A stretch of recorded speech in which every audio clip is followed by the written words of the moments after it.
जर मित्रांनो तुम्ही माझ्या चॅनलवरती आज पहिल्यांदाच आला असाल तर चॅनलला सबस्क्राईब करा आणि हा व्हिडिओ शेवटपर्यंत नक्कीच पहा. जर तुम्हाला व्हिडिओ आवडलाच असेल तर व्हिडिओला लाईक करा आणि चॅनलला सबस्क्राईब करायला मित्रांनो विसरू नका, कारण तुम्हाला मित्रांनो अशाच नवनवीन बातम्या ह्या चॅनलवरती पाहायला भेटणार आहेत. तर आधी चॅनलला सबस्क्राईब करून घ्या. थँक्यू मित्रांनो. प्रेम खरंच आंधळ असतं का? प्रियकराला तुरुंगातून सोडवण्यासाठी मुलगी घरातूनच पळून गेली. माझ्या प्रियकराला तुरुंगाबाहेर काढत नाहीत तोपर्यंत मी घरीच परतणार नाही, अशा आशेने चिठ्ठी लिहून तरुणी फरार झाली आहे. पिंपरी चिंचवडमध्ये त्याने प्रेम केलं किंवा तिने प्रेम केलं, मला सांगा त्यात तुमचं काय गेलं?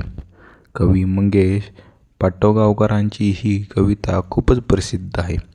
मात्र तुमचं काय गेलं हे म्हणण्याआधी दिघी येथे एका प्रेमात पोलीस यंत्रणा कामाला लागली. कारण अवघ्या 8 दिवसापूर्वी 17 वर्षीय तरुणी प्रियकरासोबत पळून गेली होती. तिच्या आईवडिलांच्या तक्रारीवरून दिघी पोलिसांनी तरुणीचा शोध घेत तिची सुटका केली. मुलगी अल्पवयीन असल्याचे तिच्या प्रियकरावर गुन्हा दाखल करून त्याची रवानी कारागृहात करण्यात आली होती. मात्र माझ्या प्रियकराला तुरुंगाबाहेर काढत नाहीत तोपर्यंत मी घरी परतणारच नाही, अशा आशाची चिठ्ठी लिहून तरुणी घर सोडून पुन्हा पळून गेली. पोलिसांनी तिच्या शोधासाठी पुन्हा पथके रवाना केली आहेत. दिघीतील मनीषा आणि राजेश दोघांची नावे बदलली असता यांचे प्रेम संबंध होते. मनीषा राजेशसोबत 8 दिवसांपूर्वी पळून गेली होती. मनीषा अल्पवयीन असल्याने पालकांची दिघी पोलीस ठाण्यात धाव घेत गुन्हा दाखल करण्यात आला होता.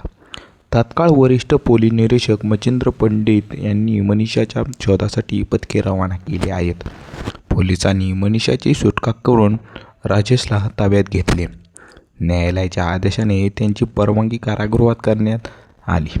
मात्र राजेशसोबत आपण स्वतःच्या मर्जीने गेल्याचे व तसेच जोपर्यंत राजेशला पुन्हा त्याच्या घरी आणून सोडत नाही तोपर्यंत घरी परत येणार नाही, अशी चिठ्ठी लिहून मनीषा घरातून पळून गेली. त्यामुळे तिच्या आईवडिलांनी पुन्हा एकदा दिघी पोलीस ठाण्यात तक्रार दाखल केली. 7 महिन्यापूर्वी मनीषाला पालकांच्या स्वाधीन करण्यात आले होते. वैद्यकीय तपासणीत तिच्यावर लैंगिक अत्याचार झाल्याचे समोर आले. राजेशवर बाल लैंगिक अत्याचार पोस्को कायद्याअंतर्गत गुन्हा दाखल करण्यात आला होता. तसे न्यायालयाचे त्यांनी रवानी कारागृहात केली आहे. वरिष्ठ पोलीस निरीक्षक मच्छिंद्र पंडित यांनी सांगितले की अल्पवयीन मुलांची मानसिक अवस्था वेगळी असते. त्यांच्या सर्वांच्या समोर अपमानित करू नये, त्यांच्याशी मित्रत्वाचे संबंध ठेवावेत. करिअर आणि आपल्या आवडत्या छंदावर लक्ष केंद्रित करण्यासाठी त्यांना प्रोत्साहित करावे. जर मित्रांनो तुम्हाला हा व्हिडिओ आवडलाच असेल तर व्हिडिओला लाईक करा आणि चॅनलला सबस्क्राईब करून घ्या मित्रांनो, कारण अशा नवनवीन बातम्या तुम्हाला मराठी क्राईम स्टोरीमध्ये पाहायला भेटणार आहेत. तर आधी चॅनलला सबस्क्राईब करून घ्या मित्रांनो. थँक्यू मित्रांनो.